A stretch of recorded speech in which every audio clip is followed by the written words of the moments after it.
আমি কিছু বলার আগেই মা আমাকে ইশারায় চুপ থাকতে বললেন।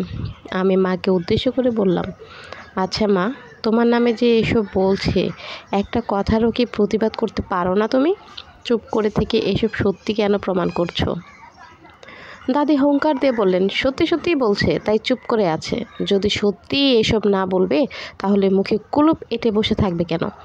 আব্বু দাদিকে বলল, আচ্ছা মা, তুমি একটু চুপ করো, কি হয়েছে আমি দেখছি। হঠাৎ করে রহিমা কাকি বাড়ি থেকে বের হয়ে যেতে লাগলেন। অন্যের ঘরে আগুন লাগাতে গিয়ে নিজে এমন ফেঁসে যাবে বুঝতে পারেননি হয়তো। আমি ওনাকে ডাকতে গেলে আব্বু ইশারায় ডাকতে নিষেধ করলেন। আমি আর কিছু না বলে চুপচাপ নিজের ঘরের দিকে চলে গেলাম। আমি রহিমা কাকিকে কোনো প্রকার গালাগালি করিনি, একটা বাজে কথাও বলিনি।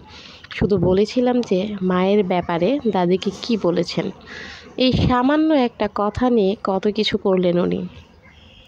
আব্বু আমাকে মারেনি, এইটা আমার কপাল ভালো। সেদিন রাতে বাড়ির পরিবেশ একদম শান্ত, মনে হচ্ছে ভূতের বাড়ি এটা।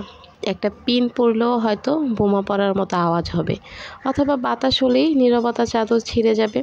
এসব শুধু আমার কল্পনা। নির্ঘুম চোখে সারা রাত শুয়ে রইলাম। বাড়ির দক্ষিণ কোণের মসজিদ থেকে ফজরের আজানের শব্দে মনে হলো সকাল হয়ে গিয়েছে। রাতের সকল অন্ধকার কেটে গিয়ে আশার আলো ফুটে উঠেছে সারা পৃথিবীতে।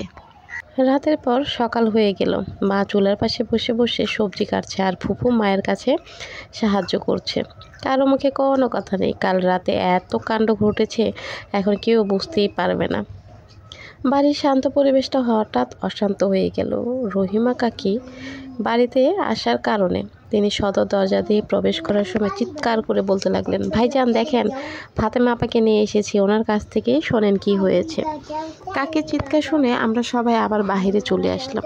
ফাতেমা কাকিকে জিজ্ঞেস করা হলো কি হয়েছে। ফাতেমা কাকি সুন্দর করে তার মতো করেই বলল যে না তো, তেমন কিছুই হয়নি।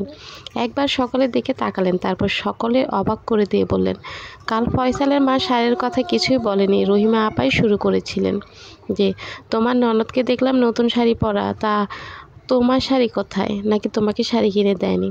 তখন ফয়সালের মা বলেছিলেন যে ভাই বোনকে কি কিনে দিল না দিল তা নিয়ে মাথা ঘামিয়ে আমার কি কোনো লাভ আছে, আমার সুখে রেখেছে এটাই তো অনেক।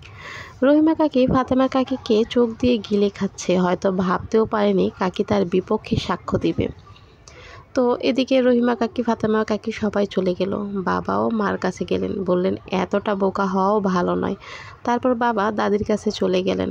দাদিকে জিজ্ঞেস করলেন যে মা, তোমার কিছু লাগবে কি না, হ্যান তেন আর কি। আব্বুর মুখে এমন কথা শুনে রহিমা কাকি তড়িঘড়ি করে চলে গেল বাসায়। এদিকে দাদু আর মা মিলে গল্প করছে। তো আমার খুব ইচ্ছে করলো আমিও মাকে একটি শাড়ি কিনে দিই। তাই বন্ধুদের নিয়ে ভাবলাম যে কী করা যায়। টিউশনি করলেও তো 1 মাস আগে টাকা পাবো না। আমি তো খুব তাড়াতাড়ি আমার মাকে একটা শাড়ি কিনে দিতে চাচ্ছি। তারপর বন্ধুদের সাথে আলোচনা করলাম। বন্ধুরা বলল সকলে মিলে যে কোনো একটা কাজ করব, কিন্তু কি করব, আমরা তো কোনো কাজই জানি না। এর মধ্যে আমাদের এক শিক্ষক এসে বললেন, স্কুলের পাশে ফাঁকা জায়গাটায় তোমরা কি আমাকে কিছু ফুলের বাগান করে দিতে পারবে? আমরা সবাই রাজি হলাম। স্যার বললেন, বিনিময়ে কী নিতে চাও? তখন আমার এক বন্ধু বলল, স্যার আমাদের সামান্য মিষ্টির টাকাটা দিলেই হবে, আর কিছু লাগবে না।